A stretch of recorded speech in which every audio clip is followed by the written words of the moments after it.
하나님 말씀 에베소서 2장 1절부터 10절까지 되겠습니다. 에베소서 2장 1절부터 10절까지. 그는 허물과 죄로 죽었던 너희를 살리셨도다. 그때 너희는 그 가운데서 행하여 이 세상 풍조를 따르고 공중의 권세 잡은 자를 따랐으니 곧 지금 불순종의 아들들 가운데서 역사하는 영이라.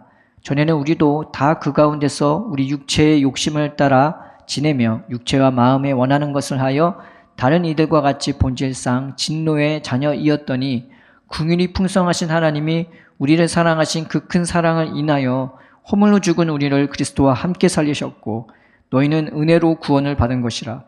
또 함께 일으키사 그리스도 예수 안에서 함께 하늘에 앉히시니 이는 그리스도 예수 안에서 우리에게 자비하심으로써 그 은혜의 지극히 풍성함을 오는 여러 세대에 나타내려 하심이라. 너희는 그 은혜에 의하여 믿음으로 말미암아 구원을 받았으니 이것은 너희에게서 난 것이 아니요 하나님의 선물이라. 행위에서 난 것이 아니니 이는 누구든지 자랑하지 못하게 함이라. 우리는 그가 만드신 바라 그리스도 예수 안에서 선한 일을 위하여 지으심을 받은 자니 이 일은 하나님이 전에 예비하사 우리로 그 가운데서 행하게 하려 하심이니라. 아멘. 에베소서 오늘부터 2장을 들어갑니다.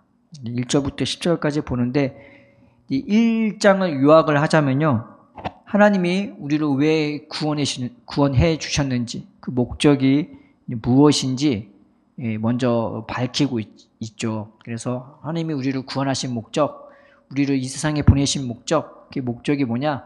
다른 것이 아니라 당신의 영광과 자랑으로 삼으시려고, 그래서 우리를 구속하셨다고 말씀해 주었습니다. 그래서 사도 바울이 그런 에베소 교인들을 보면서 그런 하나님과 영광과 자랑이 되어가는 에베소 교인을 위해서 기도하면서 그 교회가 하나님을 더 정확하고 분명하게 알게 되기를, 그리고 그 눈을 떠서 그 하나님이 자기를 향한 그 진실한 간절한 부르심이 뭔지, 그 소망이 뭔지, 그리고 우리에게 주신 기업이 얼마나 영광되고 풍성한 것인지, 그리고 우리에게 베푸신 능력이 얼마나 큰지를 보게 하기를 기도하고 있었던 것이죠.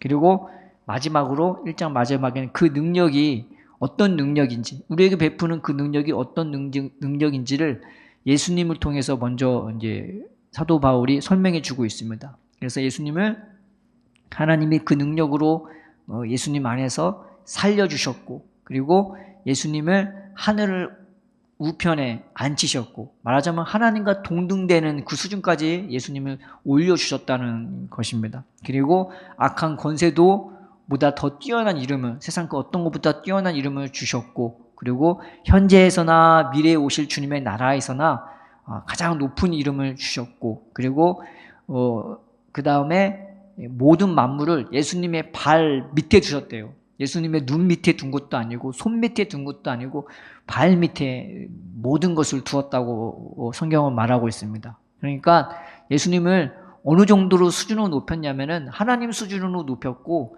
모든 것들은 다 예수님 발 아래 그렇게 두었다는 거죠. 근데 더 맨 마지막에 하신 말씀이 뭐냐?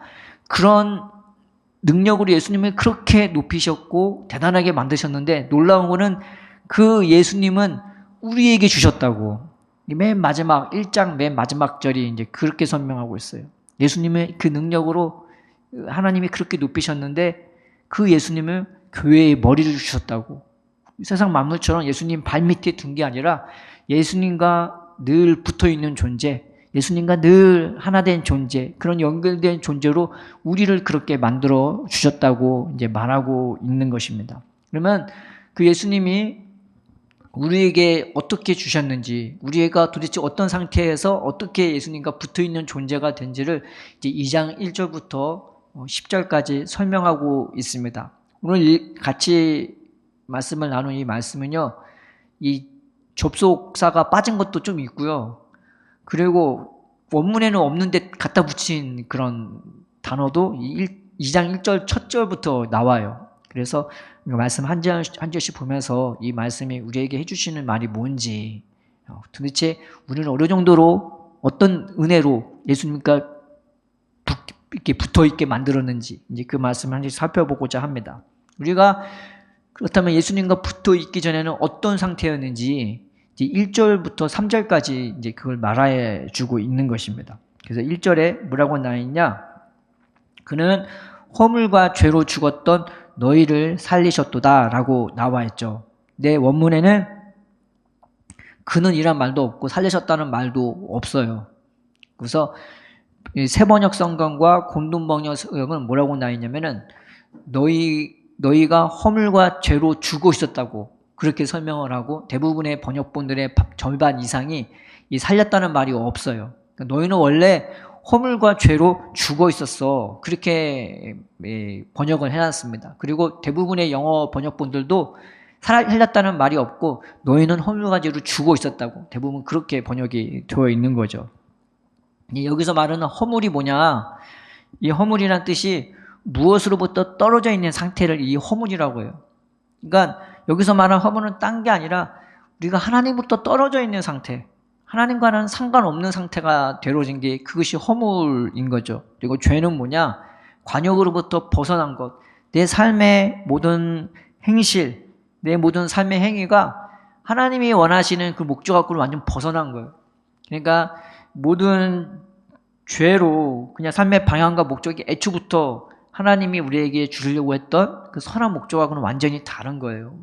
그렇게 우리가 하나님과는 떨어져 살고 있는, 하나님과 전혀 상관없는 열매를 맺고 죽어있는 모습이 우리들의 모습이었다고 성경이 말하고 있는 것입니다. 그래서 너희는 허물과 죄로 죽어 있었어. 여기서 말한 너희는 에베소에, 그러니까 이방인 성도들을 향한 말인 것입니다. 너희 이방인 성도들은 허물과 죄로 죽어 있었다고, 하나님과 상관없는 자였어 라고 말하고 있는 것이죠. 그래서 2절에 또 설명하기를 그때 너희 이방인 성도들은 어땠었냐? 그 가운데서 행했대요. 하나님이 없는 상태에서 삶의 목적과 방향이 하나님과는 전혀 상관없는 그런 삶의 목적과 방향으로 살면서 이 세상 풍조를 따랐다고 나와 있습니다. 여기서 말하는 세상은 공간적인 현 시대의 공간을 얘기해요. 이 나라가 될 수도 있고 도시가 될 수도 있고 그 도시의 풍조를 따랐다고 하는데 이 풍조가 시간적인 의미거든요. 말하자면 그 시대를 가리키는 거예요. 그러니까 그 시대의 문화, 그 시대의 그 삶의 모든 방향을 다 따라간대요. 그러나 그렇게 따르는 것이 곧 뭐냐? 공중의 권세 잡은 자를 따르는 거라고 이 말씀이 말하고 있는 거죠.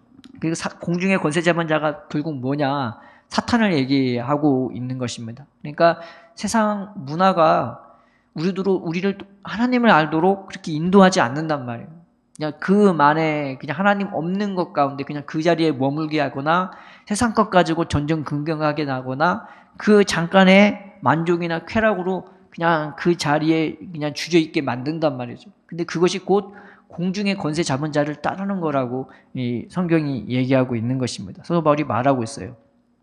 그리고 곧 지금 불순종의 아들들 가운데서 역사하는 영이라. 그 귀신의 세력, 그 공중의 권세가 누구 가운데 일하는 거냐? 안 믿는 자들, 하나님과 상관없는 일 가운데 역사하는 영이래요. 일하는 영이래요. 그러니까 주도적으로 사람을 이끄는 건 사실 누구냐? 하나님이 아니면은 마귀라는 거예요. 근데 마귀가 그 사람을 만들어가고 그 사람들을 세워가는 거예요. 세상으로 봤을 때는 삐깔나게 멋있는 사람이 있어요. 그런데 하나님과는 상관없는 삐깔나게 멋있는 사람이 있고, 세상으로서 봤을 때 참 지저분해 보이고 아무것도 아니고 별 필요 없는 사람도 있을 것 같아요. 그런데 하나님이 없는 그 사람도 사실은 마귀가 그렇게 만들어가는 거라고 성경이 그렇게 말하고 있는 거죠. 그러면은 이방인만 그랬냐? 3절에 보면은 그게 아니라고 말합니다. 3절을 보면은 전에는 우리도 다 그 가운데서 우리의 죄의 욕심을 따라 지내며 라고 나왔죠. 여기서 말하는 우리는 믿는 우리 그리스도인들, 그러니까 유대인들을 얘기하는 겁니다. 먼저 믿었던 우리 유대인들도 그렇다고 달랐냐? 아니다. 우리도 너희랑 똑같았다고 그렇게 얘기하는 거예요. 뭘로 그렇게 알았냐? 우리도 그 가운데서 행했대요. 우리도 하나님 섬기고 믿는 줄 알았더니 우리도 예수님 만나고 나니까 우리가 하나님과 상관없이 살았구나, 하나님과 떨어져 살았구나, 내가 제사 열심히 드리고 율법 열심히 지켜서 하나님 잘 섬기는 줄 알았더니 그게 아니었다는 거예요. 오히려 율법을 이용해서 오히려 내 육체의 욕심을 그 이루는 도구로 율법을 사용한 거죠. 그래서 여기서 말하는 육체는 뭐냐?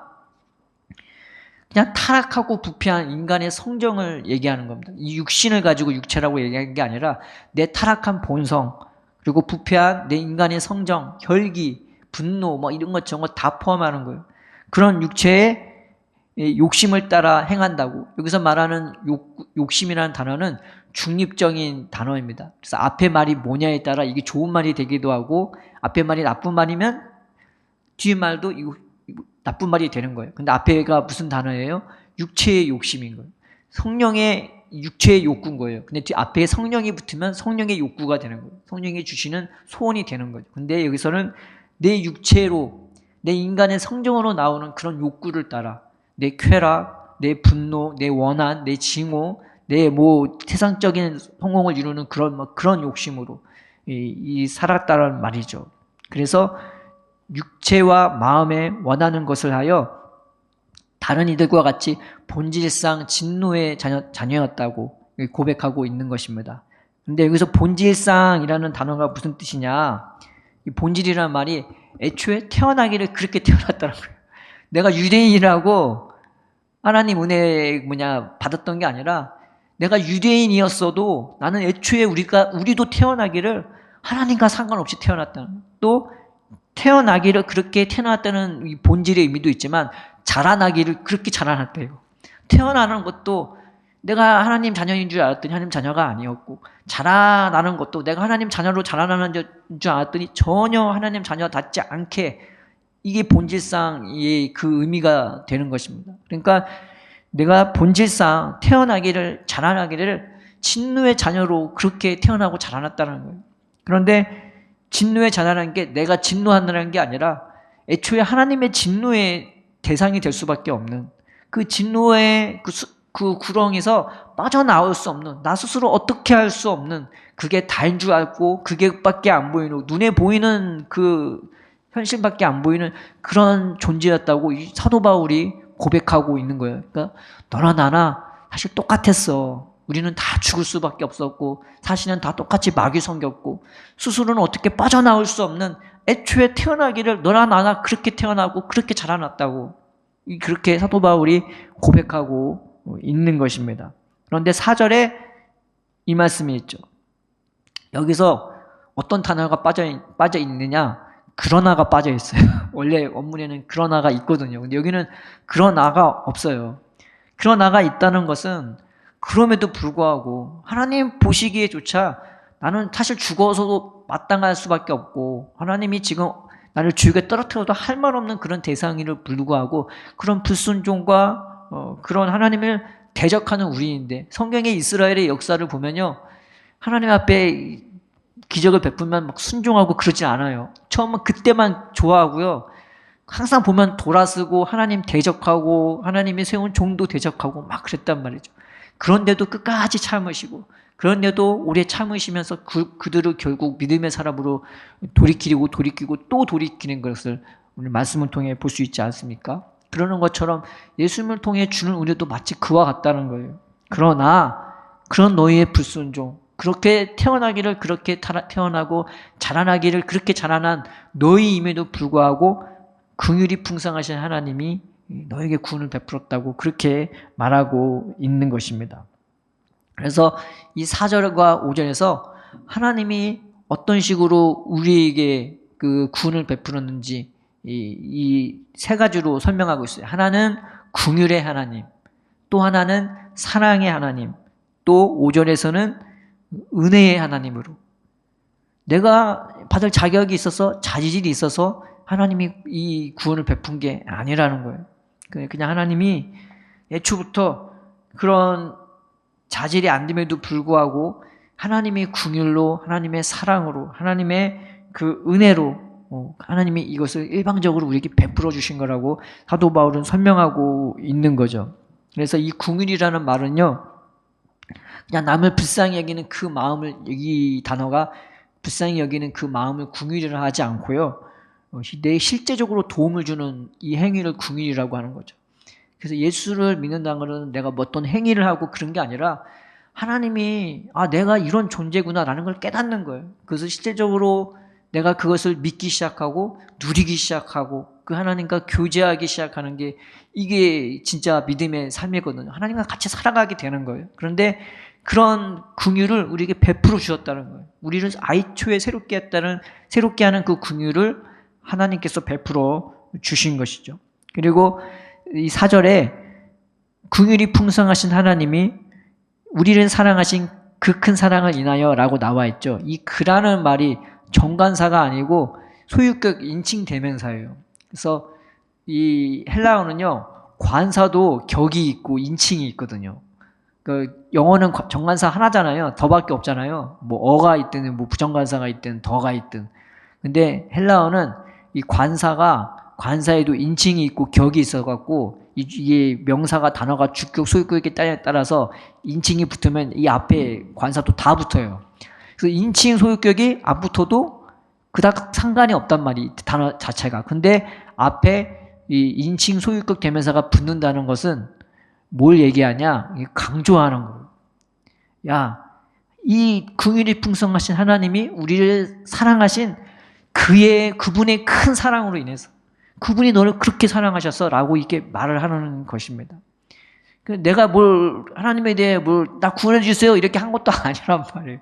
어느 순간 내가 하나님의 말씀을 들었고 그 말씀이 내 마음을 움직였고 내 삶에서 내 마음의 문을 두들겼고 그래서 내 눈을 뜨게 했어요. 그렇다고 내가 그렇게 열심히 하나님을 믿었냐? 그런 것도 아닌데 그 사랑이, 그 은혜가 누군가를 통해서 어떤 주의 종을 통해서 어떤 성도들 때문에 내가 믿게 되었단 말이에요. 그렇게 은혜가 임했다는 거예요. 너 때문이 아니고 하나님 때문에 네가 그 사랑을 입고 그 긍휼을 입었다고 말하고 입으시는 겁니다. 그리고 그 은혜로 긍휼을 우리가 같이 구원을 받은 거라고. 우리한테는 내세울만한 건덕지가 단 1도 없다고 이제 말하고 있는 거예요. 하나님이 전부 다 그분의 긍휼 때문에, 그분의 사랑 때문에, 그분이 베푸시는 그 은혜로 그냥 내가 죽으면 당신이 죽을 것 같으니까 나를 그렇게 불쌍히 여기시고 나를 그렇게 사랑하시고 아끼셔서 이런 구원을 만들어 주셨다고 말하고 있는 것입니다. 그래서 5절, 6절부터 이런 말이 있죠. 네가 그래서 뭘 한 게 아니야. 예수님이 다 이루신 것, 예수님이 살으셨는데 하나님은 너를 그 그리스도와 함께 살리셨고 그리고 함께 일으키셨고 함께 앉히셨다고 하늘에 그렇게 말하고 있는 것입니다. 사실 예수님은 우리의 주가 되기 위해서 그 왕권을 받기 위해서 예수님도 테스트를 받아야 했단 말이죠. 그냥 무턱대고 하나님 아들이니까 그냥 그리스도가 돼 이게 아니라 예수님도 테스트를 받아야 했단 말이죠. 여러 가지 시험이 있었지만 최종 관문이 십자가였어요. 그러니까 예수님이 우리의 주가 정말 맞는지, 우리의 주로서 정말 우리를 위해서 신실하게 일할 수 있는지 우리에게도 증명이 되어야 됐지만 하나님에게도 증명이 되어야 했단 말이죠. 그런데 그 십자가에서 예수님은 온 피를 다 흘렸단 말이에요. 그런데 거기에서 찌르고 벗기고 욕하고 비웃고 조롱해도 예수님은 그 자리에서 자기를 욕하고 비웃고 조롱하는 그 모든 사람을 한마디도 분노로 하지 않고 욕하지 않고 저주하지 않으셨습니다. 그러죠? 그 모두를 다 불쌍히 여기셨고 그 모두를 다 품으셨고 그 모두를 위해 피를 흘리셨고 그 모두를 위해 용서해달라고 하나님께 기도했습니다. 그리고 그 자리에는 로마인도 있었고 자기를 핍박하는 사람이 있고 자기 때문에 우는 자도 있었고 그럼에도 그런 거 다 따지지 않고 그 자리에서 모든 자들을 위해 다 피를 흘렸단 말이죠. 그러니 그 자리에서 예수님은 하나님의 아들로 하나님께 인정이 된 거란 말이에요. 너는 역시 내 양떼를 책임질 역시 내 아들이고 내 왕권을 이어받을 사람이야 라고 인정을 받은 거란 말이에요. 그래서 그 자리에 맞게 예수님께 다 그 능력과 은혜를 다 갖다 부어줬는데 놀라운 것은 우리는 한 것도 없잖아요. 내가 피를 흘린 것도 아니고 내가 운 것도 아니고 내가 애쓴 것도 아니고 뭐 한 것도 아닌데 그냥 딸랑 예수님을 나의 구주로 믿습니다라는 그 한마디로 예수님과 함께 살리시고 그리고 함께 일으키시고 함께 앉히셨대요. 이 단어가요, 함께 앉혔다는 단어, 함께 살렸다는 단어, 함께 일으켰다는 단어가 다 떨어진 단어가 아니라 한 단어예요. 이 함께와 살았다는 단어가 이게 한 단어로 붙어 있고, 역시 함께 일으켰다는 것도 함께와 일으켰다가 한 단어로 붙어 있어요. 다 붙어 있는 단어예요. 그런데 그렇게 하나님이 이 단어조차 한 단어로 쓴 것처럼 우리를 그렇게 예수님과 붙어 있는 존재로 만들어 주었다는 겁니다. 그래서 이게 굉장히 놀라운 거죠. 내가 뭘 한 게 아니에요. 내가 뭘 애쓴 것도 아니고 운 것도 아니고 피 흘린 것도 아닌데 그저 예수님이 한 그 모든 것 때문에 이 세상에서 알 수 없는 놀라운 은혜와 사랑을 그냥 예수님 안에서 우리에게 거저 누리게끔 해주셨다는 것입니다. 이 5절 6절이 그 말씀을 되는 거예요. 그래서 예수님 때문에 사는 존재, 예수님 때문에 내가 일어나는 존재, 예수님 때문에 내가 하늘에 속한 자가 되고 예수님 때문에 내가 하늘의 상속자가 된 거예요. 내가 뭘 한 게 아닌데 우리는 신분 자체가 이 세상에 속한 사람이 아니라는 거예요. 이 세상 것을 따르는 사람도 아니고 하늘의 것을 바라보면서 하늘의 것을 누리며 하늘의 것을 주님과 같이 다스리기 위해 준비하는 인생인 거예요. 완전히 다른 거죠. 지금 사도 바울이 그 말을 하고 있는 것입니다.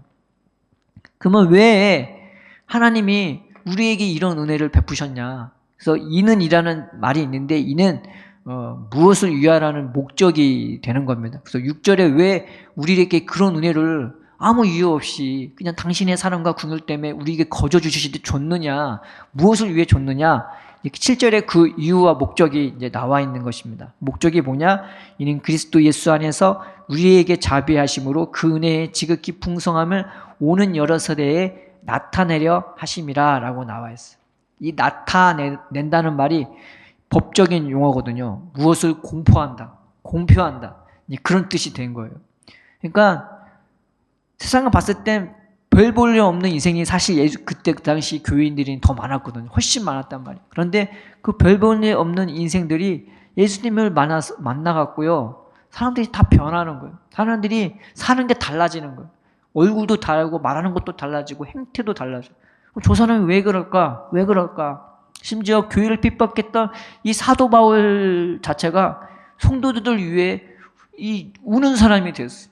피 한 방울, 눈 한 방울, 눈물 한 방울 안 날 것 같은 이 사람이요, 성도들 때문에 애타하고 그들을 위해서 눈물로 기도하고 눈물로 복음을 증거하는 눈물의 사람이 되었단 말이에요. 그걸 보고 뭘 보게 됐어요? 그 하나님의 어떠함을 보게 되는 거예요. 그 사람을 통해서 하나님의 은혜가 막 공표가 되는 거예요.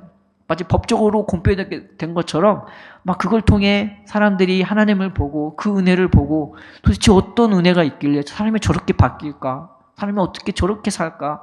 저렇게 피 한 방울 눈물 한 방울 없이 사람을 잡으러 다니는 사람, 사람을 죽이러 다니는 저 사람이 어떻게 이제는 자기 생명을 드리면서 눈물로 그렇게 예수님의 사랑을 증거할까라고 보게 되는 거예요. 그 말을 하는 거예요. 너한테 그런 은혜를 주신 것은 너희들을 통해서 하나님의 은혜가 얼마나 풍성하고 깊은지를 이 모든 이 시대의 사람들에게 보여주고 싶어서 그러는 거야. 공표하고 싶어서 그런 거야 라고 말하고 있는 것입니다.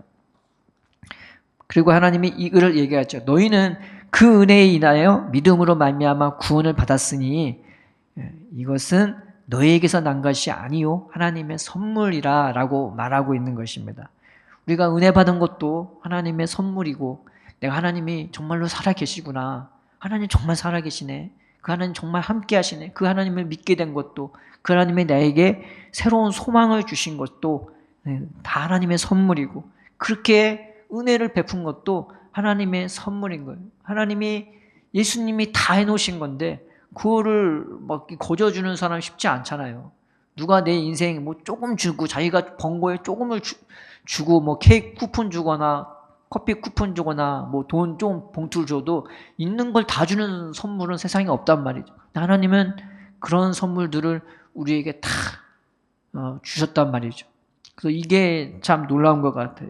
그래서 은혜 받은 것도 내가 잘나서 은혜 받은 게 아니고, 내가 믿게 된 것도 내가 똑똑해서 뭐 머리가 좋아서 의지가 좋아서 믿게 된 것도 아니고, 내가 은혜 받은 것도 역시 나 잘난 게 아니라 다 하나님의 선물이라고 값없이 주시고 가장 귀한 것을 가장 후하게 그냥 아낌없이 그냥 선물처럼 주신 게 이게 하나님이라고 사도 바울은 말하고 있습니다.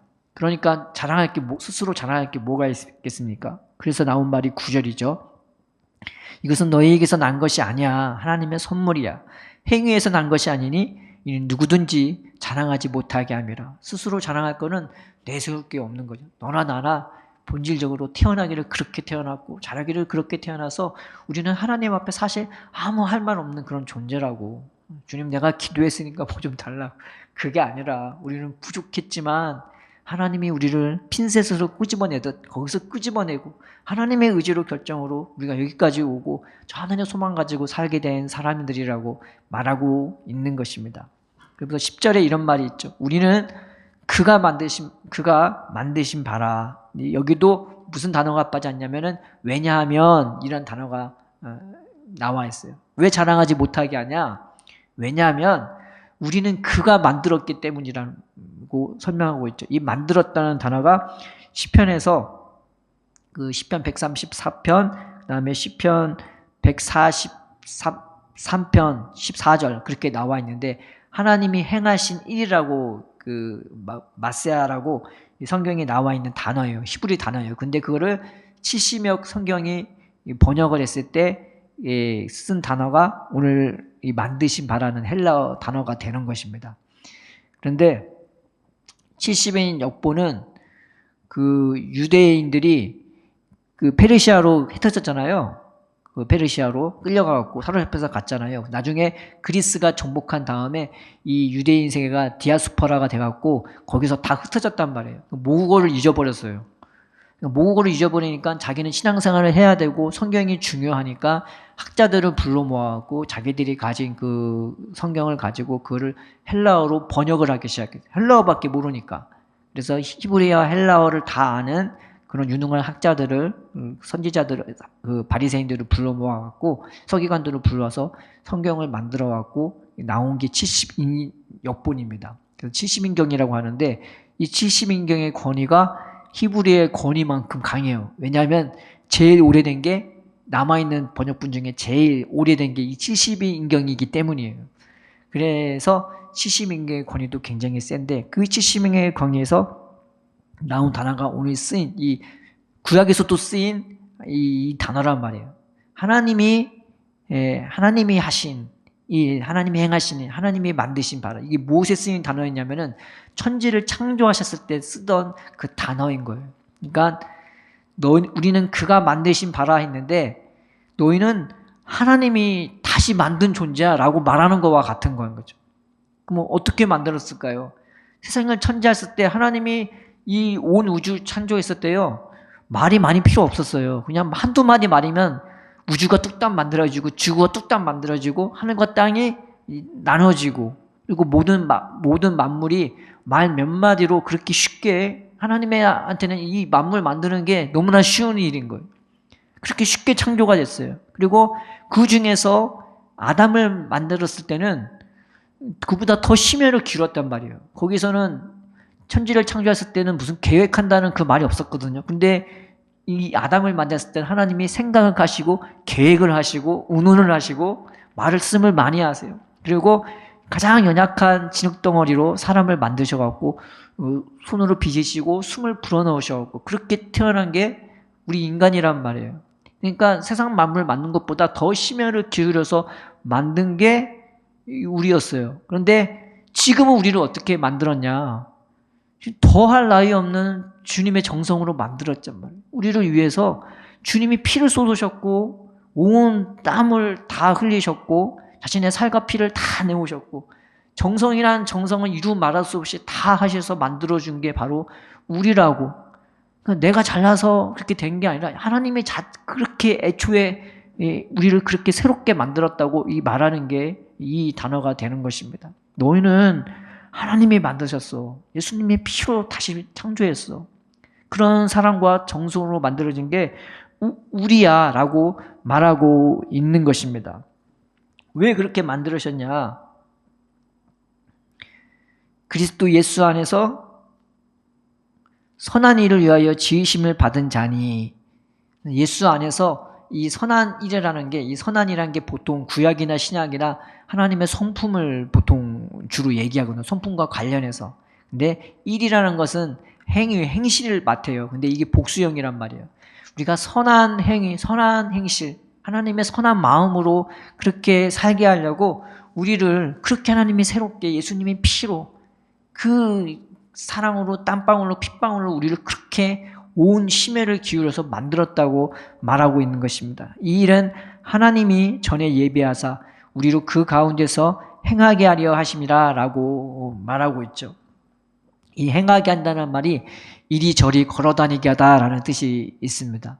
그러니까 이것이 내 삶의 터전이 되게 된 거예요. 하나님의 선한 일이 뭐겠어요? 애초부터 태어나기를 그렇게 태어난 이 뼛속부터 글러먹은 우리임에도 불구하고 하나님은 그럼에도 불구하고 그런 나를 긍휼로 대하시고 당신의 사랑으로 대하시고 당신의 은혜로 대해 주신 거예요. 우리도 그 가운데서 걸어 다닐 수 있고 그 가운데서 숨을 쉴 수 있고 그 가운데서 살아가게끔 하나님은 만드셨고 또한 우리도 하나님처럼 그런 사람이 되게끔 나도 내 주위의 사람들에게 긍휼히 여기든 그 사람이 뭐 태어나기를 그렇게 태어났다 자라나기를 그렇게 자라나도 상관없이 내 안에 있는 그 하나님의 긍휼로 사랑으로 은혜로 내 주위 사람들한테 대하게 그렇게 하나님 닮아 살아가게끔 우리를 그래서 예수님 안에서 선택했다고 말하고 있는 것입니다. 창세기에 이런 말씀이 있죠. 롯이 아브라함을 떠난 후에 여호와께서 아브라함에게 이르시되 너는 눈을 들어 너 있는 곳에서 북쪽과 남쪽 그리고 동쪽과 서쪽을 바라보라. 보이는 땅을 내가 너와 내 자손에게 주리니 영원히 이르리라. 내가 내 자손이 땅에 티끌 같게 하리니 사람이 땅에 티끌을 능히 셀 수 있을진데 내 자손도 세리라. 너는 일어나 그 땅을 종과 횡으로 두루 다녀보라. 내가 그것을 내게 주리라. 이에 아브라함이 장막을 옮겨 헤브론에 있는 마므리 상수리 수풀에 이르러 거주하며 거기서 여호와를 위하여 제단을 쌓았더라 라고 나와 있습니다. 이게 뭔 말이냐면요. 롯이 무슨 뜻이냐면 허물이라는 뜻이거든요. 근데 이게 롯이 아브라함을 떠났다고 나오잖아요. 우리가 봤을 때는 이게 능동이잖아요. 롯이 그냥 간 것처럼 보이잖아요. 근데 원문에는 이게 수동태예요. 롯이 아브라함부터 떠나게 된 후에 이렇게 나와요. 그러니까 롯이 떠난 게 아니라 하나님이 롯을 이렇게 제껴놓은 것처럼 그렇게 설명을 했단 말이죠. 그 후에 여호와께서 아브라함에게 계시되 너는 눈을 들어 너 있는 곳 그렇게 중요한 게 뭐냐면 너 있는 곳이에요. 그게 뭐겠어요? 내 안에 허물이 하나님이 제껴버린 다음에 내가 이제 누구랑 관계를 맺기 시작하냐면 살아계신 하나님과 붙어있는 관계가 된 것을 말하고 있는 것입니다. 그 붙어있는 곳에서 눈을 들어 보기만 해도 그게 내 거가 되는 거죠. 북쪽과 남쪽, 동쪽과 서쪽이래요.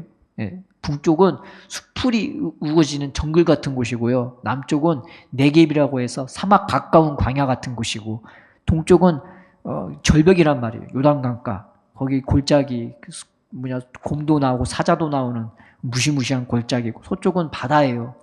거기서 뭘 볼 게 있겠어요. 그런데 하나님이 함께 계시니까 그 자리도 천국이 되는 거예요. 거기서 내가 하나님 함께하는 은혜가 있으면 뭘 보든 그 자리가 천국이 되고 은혜가 되는 거고 또 그 자리에서 하나님과 함께 걷는 그 자리 뿐만 아니라 내가 그 자리에서 내가 걸어 다닐 수 있는 모든 게 다 이제 하나님과 함께 살아가는 그 자리가 은혜의 자리가 되는 거죠. 그래서 이 말씀이 되게 신기한 말씀인 것입니다.